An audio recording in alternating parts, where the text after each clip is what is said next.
Welcome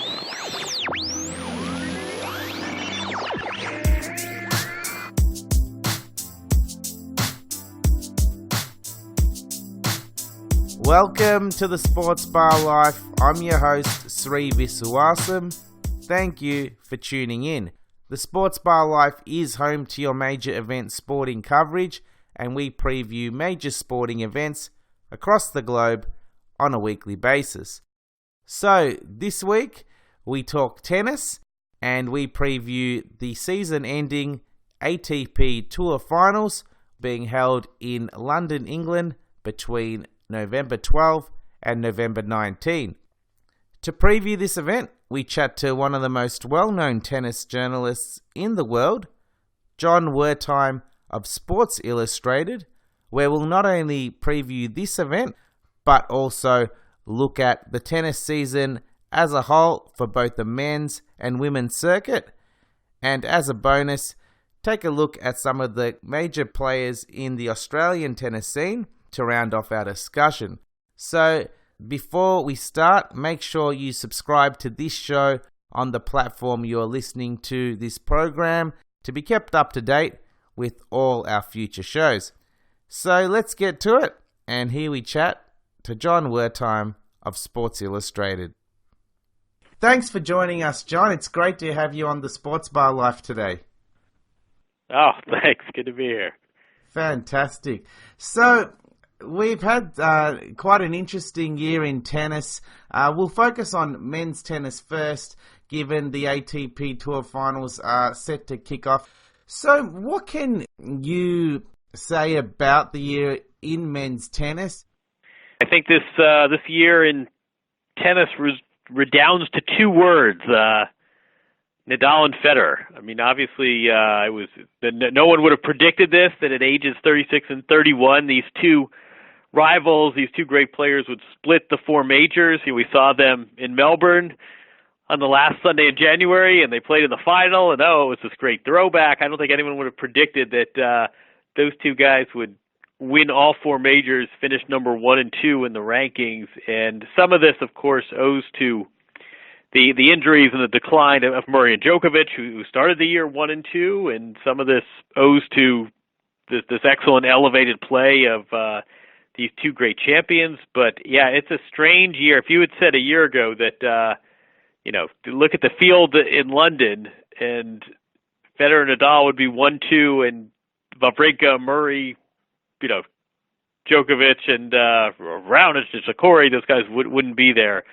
No one would believe you. I'll tell you something that I think really puts this year in perspective. You know who the number 3 player in the world is right now? I'm putting you on the spot. Sorry, it's Sasha Zverev, age 20. This is a guy who didn't do much at the majors, and he had a very nice year. He's a player on the rise, but the fact that Sasha Zverev, who didn't really reach the second week of a major and is only 20 years old, the fact that he's the 3rd best player in the world right now according to the rankings, that tells you just how much Nadal and Federer feasted. It really was the Rafa Roger year and a long staircase down to the rest of the field. It is pretty amazing. In terms of their ability to dominate the season, what would you say is the main reasons?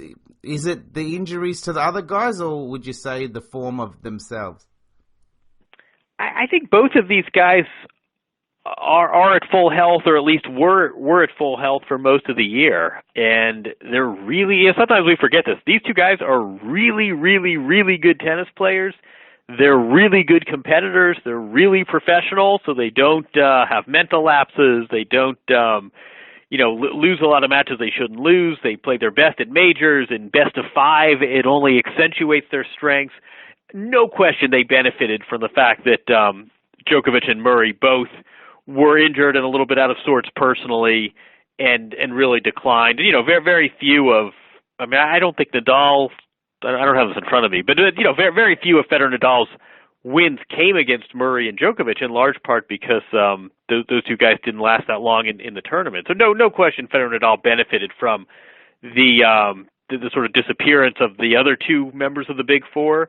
But Nadal and Federer are really extraordinary tennis players. They have been for 15 years now, and I think at full health, even in their 30s, even in Federer's case, 36, closer to age 40 than to age 30. When these two guys are healthy, they're the best in the business, and they proved that in 2017. Yeah, it's certainly been great for the fans. And the four majors for both of those guys to take two each, would you say that they've created a bit of a gap between themselves and the rest of the tour? I would say it's a canyon. I would say it's more than a gap.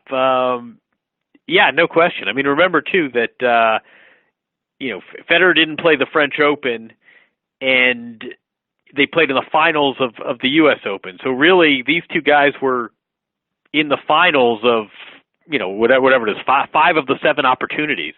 So it was really an extraordinary year for both of these guys. And I think, again, the fact that Sasha Zverev, God bless Sasha Zverev, but if he's number 3 in the world, and this is a guy who didn't reach the second week of a major, that tells you an awful lot about just how much Nadal and Federer dominated here. Yeah. Well, looking at now the ATP Tour Finals, we see the 8 players that have qualified, and they are headlined by Roger and Rafa, with Rafa coming in as the number 1 qualifier. How do you view the 8 entrants in this tournament? I think Nadal's health is a big concern. I mean, this is not a tournament where he has done particularly well historically. By this point in the year, he's sort of running on fumes. And I think it's a big opportunity for a lot of the other players. I mean, realistically, Federer is going to be the favorite.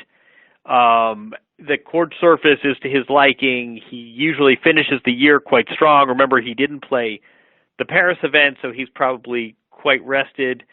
There are certainly nice players here. Zverev at age 20 is a future star. Dominic Thiem is a very nice player. But really, I think as always, if Federer or Nadal didn't win the title, it would be a considerable surprise. With the 2 groups, you've got Rafa in one and Federer in the other. So with the way it works out, there's the round robin and then you've got semi-finals and the grand final. Who would you say would be best positioned to progress into the next stage of the tournament? That's a good question. I mean, I don't know. At this point in the year, health is obviously a big issue, and it sort of, I think a lot of this depends on who's going to be in full shape physically. I mean, Jack Sock, who was the last player to qualify the American, is coming from winning the Paris indoor event, the biggest title of his career. He probably has the most momentum. I think Dominic Thiem is a player who we've always been pinpointing as a future champion, as a future star. Maybe the indoor court is not his best surface, but always a dangerous player. But again, I mean, Federer's track record at this event is sort of speaks for itself. We don't know a lot about Nadal's physical fitness. He's sewn up the year number 1 ranking, so finishing number 1 won't be a motivation. I think he's just going to sort of take it how he feels. It would not surprise me if some of the alternates actually get some matches in, because at this stage in the season, starting with Nadal, it wouldn't be surprising at all if a few of these guys just couldn't pull up physically. Well, with Nadal, he has yet to capture the ATP Finals within his career, but he's made the tournament about 13 times, if I'm not mistaken. Do you feel that this is an important piece of his legacy to capture this title at least once? I think as much symbolically as anything else. I mean, I think the guy's achieved everything you could hope to achieve. If he retired tonight, this would be one of the all-time great careers ever.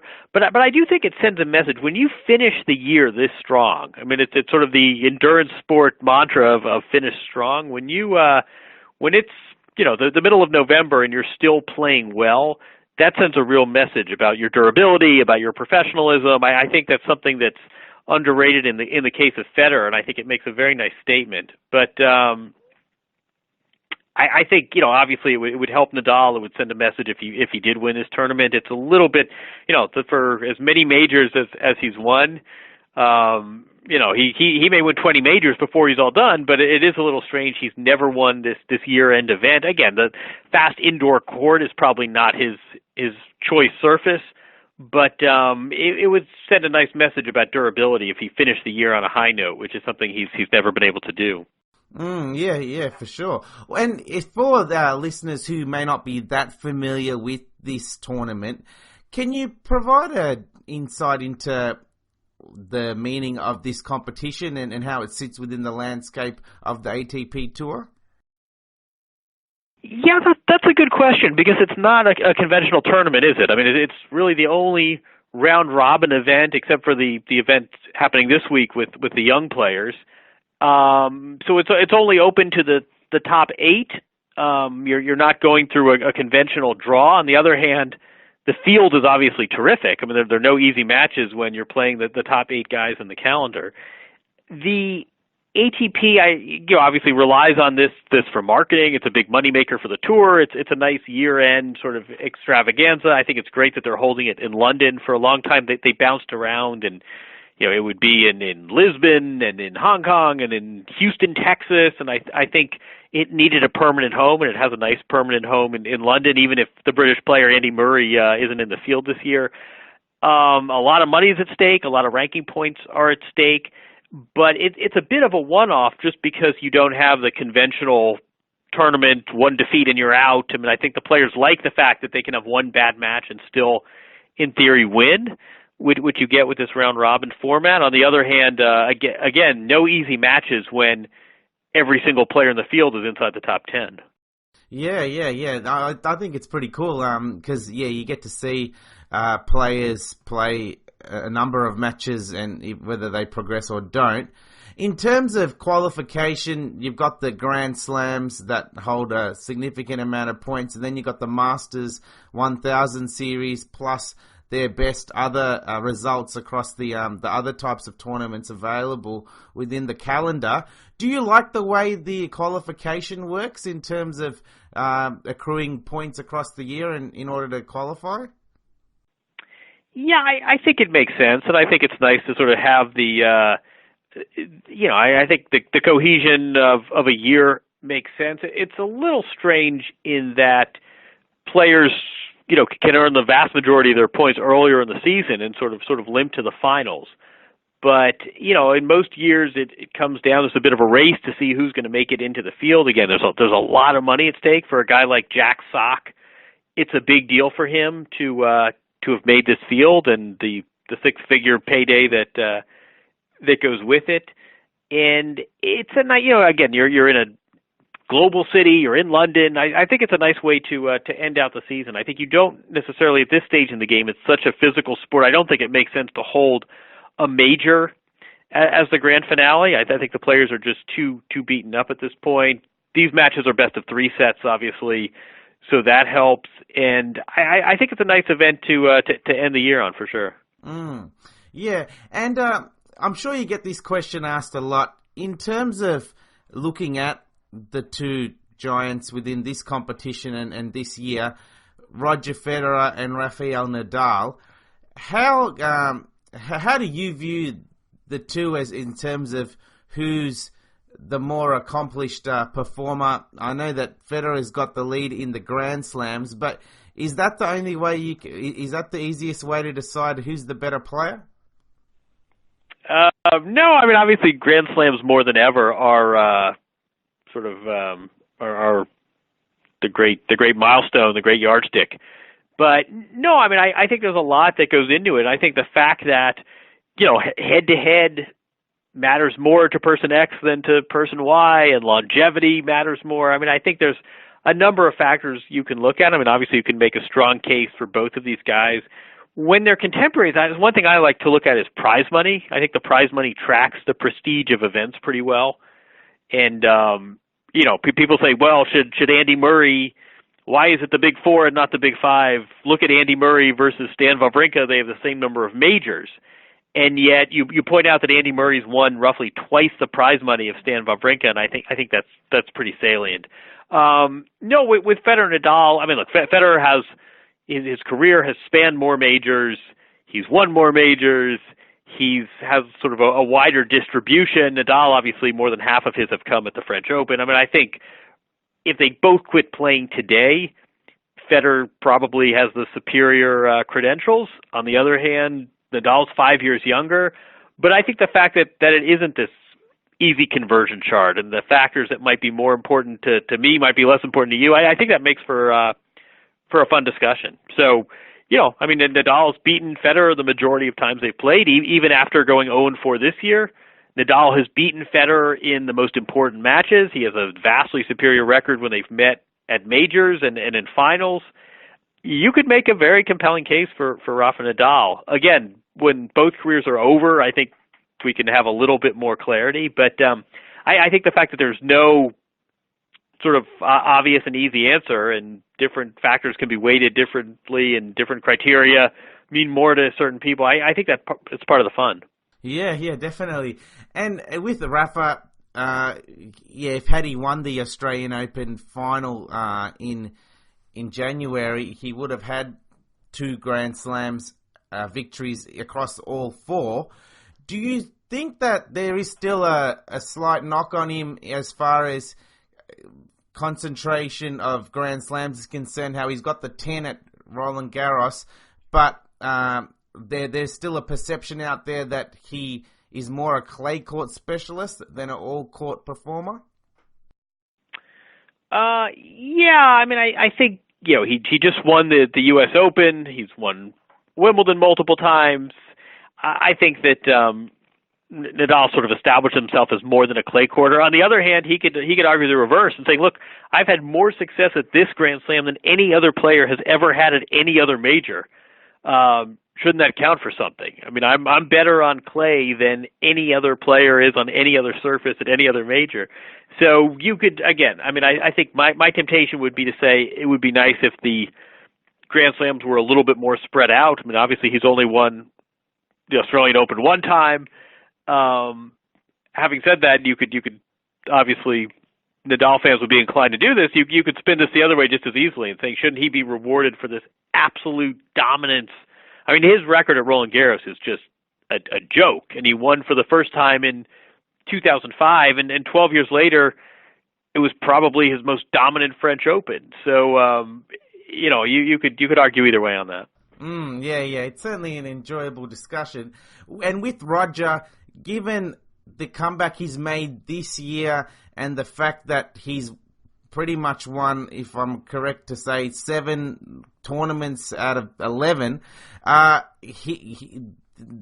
way he's performing at this age is something that we might not have seen before in tennis across any player? There were certainly players from earlier generations when, then we get into this discussion of, the rackets were made of wood and they didn't have to play. I mean, in the modern era, I would say in the last, 40 years, it's insane that a guy who's 36 years old is winning multiple majors. I mean, Jimmy Connors was in his late 30s and he had that great run at the U.S. Open and he sort of hijacked the tournament and people still remember it. 25 years later, he only got to the semifinals, and he didn't beat any. He didn't beat any real titans as players. Roger Federer's 36 years old, and he's won 2 of the 4 majors and is number 2 in the rankings. So no, I think this is unprecedented, certainly at least on the men's side. And some of this, again, Federer is just an extraordinary, once in a century player. He was very savvy about his schedule. It helped him that he didn't have to play Djokovic or Murray at their primes, but hats off to Roger Federer. Again, 36 years old is eligible for the senior tour, and he's probably the season MVP on the main tour. Yeah. It's pretty amazing. And with the guys who've had some interruptions within their season, such as Djokovic and Murray, Are you confident that these guys can bounce back next year after not having the years they probably would have liked? I think it's partially physical and partially, emotional and spiritual. I was actually talking to Andre Agassi yesterday, who's coaching Djokovic, and he says he has no doubt Djokovic will be ready to go, and this was a year of refreshment, and he's got to get back to the Novak Djokovic who is beating Federer and Nadal quite handily.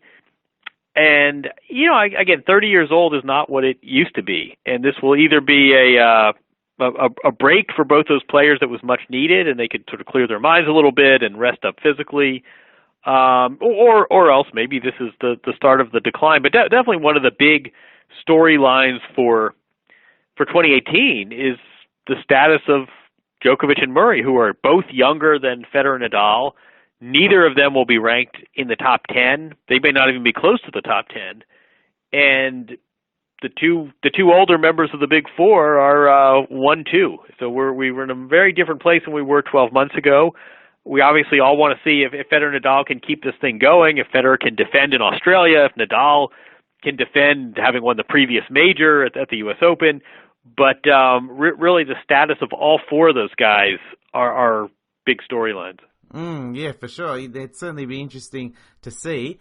And looking at now the women's tour, we did see the WTA finals not too long ago. What did you make of that end-of-year tournament? Yeah, it's probably the biggest title of Caroline Wozniacki's career, who's always been, she's been at the top of the sport, she's been a number one player, she's never won a major. But with Serena Williams absent, there just is a sense of, it was a sort of a placeholder event. I mean, Serena has just been such a dominant champion. We talk about Federer and Nadal, she's sort of been the equivalent on the women's side. I mean, she's won almost half the majors that have been held over the last, after the last 8 years or so, and with her not in the field, you just sort of, and no one, she played the Australian Open, she won the Australian Open, that was the last match she played of the year, and nobody really asserted themselves and said, you know what, the queen's gone and I'm the new queen. Venus Williams, her sister, acquitted herself quite well, but didn't win a single tournament. The number one player last year, Angie Kerber, really disappeared. We had a player come from nowhere to win the French Open, but then she didn't really do much after that. A different player won Wimbledon, a different player won the U.S. Open. So the women's state, if Federer, Nadal, Djokovic, and Murray are really the four dominant powers in men's tennis, especially with Serena absent, the women's game is absolutely the opposite scenario, which is anyone can win any tournament. If one of the big four doesn't win Australia, it will be a considerable upset. I mean, we're really talking about still, in 2018, we're still talking about four players who are the overwhelming favorites to win. And on the women's side, you could pick any of 30 names and have a chance. Yeah, it's quite fascinating. And we saw, I think, with Wozniacki winning, Simona Halep became the number one player for the end of the year, if I'm not mistaken. Right, yeah, correct. Yeah, so would you say that she kind of disappointed this year, given she had, certainly she was the odds-on favourite at the French Open going into the final. Do you think that it was probably a missed opportunity for her? She's had a lot of close calls. She had multiple matches where all she had to do was win the match and she would be the number one player in the world. One of those was the French Open final, where she was playing, a young player who'd never been anything close to that situation. I credit Simona Halep for her ranking, but a lot of these, these close calls, you wonder if they don't sort of add up, and there's some real doubts in crunch time now. Yeah, and with Venus, she obviously was. You mentioned earlier that she reached numerous finals and two Grand Slam finals. Two Grand Slam. She made semis in the U.S. Open. Right. What did you view her year? It's a funny year for Venus. I mean, again, 37 years old. It's all a bonus at this point. I mean, Venus Williams broke through 20 years ago. So the fact that she's even competing and challenging and contending at this level is really tremendous. But a bit like Halep. I mean, she played her sister in the Australian Open. That's understandable. Wimbledon final, she really did not play her best match. U.S. Open semifinals, did not play her best match. So she had a terrific year on balance. Credit her for continuing to play at this level at this stage in the game. But she didn't win a single title, and I think that's got to sting a little bit. So overall, you tip your cap, but some some close calls, and she couldn't convert for Venus as well. Yeah. Well, an interesting one. Certainly, great to see her in the major finals. I want to get your take on Serena. Obviously, we're hoping she comes back soon. But as far as comparing the top three in the majors standing for the females, you got Margaret Court, you got Serena, and you got Steffi Graf. Who would you go with as your number one female of all time? I'd go with, I would say probably Serena, Steffi Graf, Martina Navratilova in that order. I think longevity has to count for a lot. I also think that you look at the fields of the Australian Open when Margaret Court played, and honestly, these were not playing against the best. These are not the Australian Open fields of 2017 when all the best players are there. But I think Serena, and I give Serena credit, you factor in her doubles, you factor in her Olympic success, you factor in the fact that the pressures and the global celebrity of today is completely different than it was, even 10, much less 20, 30, 40 years ago.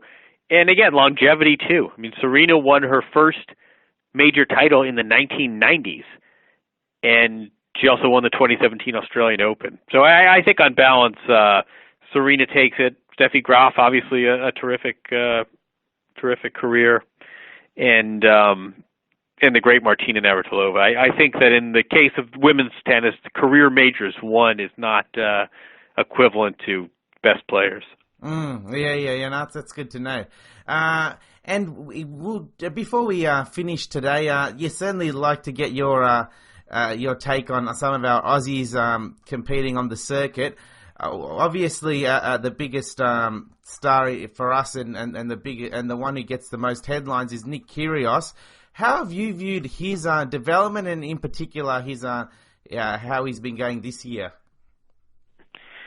I feel like we need to timestamp this answer because it seems to change day by day. I have a real sort of sympathy and fondness for him. I think sometimes he's not particularly professional, but I think he also his talent is obvious. I appreciate his honesty. I feel like he doesn't love tennis, and as long as that's the case, I think it's going to be really hard for him to be an elite player. I think, on a given day, he can play a terrific match, but if you don't have that passion for what you do, I think it's really hard to be the absolute best. But, I also, again, I mentioned I spent some time with Andre Agassi yesterday. Andre Agassi, as a teenager and as someone in Nick's level of emotional maturity, didn't love tennis, wasn't particularly professional either, and he figured it out and got it together. So I think the next few years are going to be critical, and it's never boring. I'll say that, but the talent is there. It's just a question of whether the will and the maturity will catch up. And in the States, what's the general vibe on Kyrgios? He certainly he's attracted some criticism from US commentators, but what would you say is the general feel on him as a player? I think the American sports fan likes the showmanship, and I think his fondness for the NBA. I think the fact that he's sort of willing to be out there and he's not your conventional athlete. I think the flip side is he's never really. He had a very nice tournament in Indian Wells in California. He beat Novak Djokovic. He got sick, unfortunately, and couldn't play his next match against Federer. He's never had a great U.S. Open. And so I think it's a lot of, what's the big deal about this kid? We're still sort of waiting for the breakout in the United States. Yeah, for sure. And Bernard Tomic, he certainly has trended down the rankings. I think he's outside the 100 now. Where do you view his career? It's a bit of a pity. I mean, I think that if Kyrgios is sort of the endearing knucklehead, Tomic doesn't necessarily have that endearing first. I think that we all love a good comeback story, so maybe that'll happen. But I think Kyrgios and Tomic are often bracketed together. They're two Australians, and they had a Davis Cup dust up, and they're roughly the same age. Tomic obviously a bit older, but I think that they're viewed sort of. I think there's less sympathy for Tomic, put it that way. Okay, yeah, I get you. And on the women's side, we've seen Ash Barty have a really good run in the last few months. Do you feel that she now is in a position to really contend in the back end of majors? I was going to say, if we're talking Aussie tennis, we should definitely be talking about top 20 Ash Barty. No, I do, absolutely. And we talk about the fact that she left tennis and she tried her hand at cricket. She's only 21 years old. So there's a lot of upside there. She's a terrific athlete, and she had a great comeback year this year. And I absolutely, she's a player to watch for sure. I mean, I think she's as good a prospect, 21 and under, as there is in tennis right now. Fantastic. Yeah, it's great to see for us. And hopefully she can do great in the Australian Open.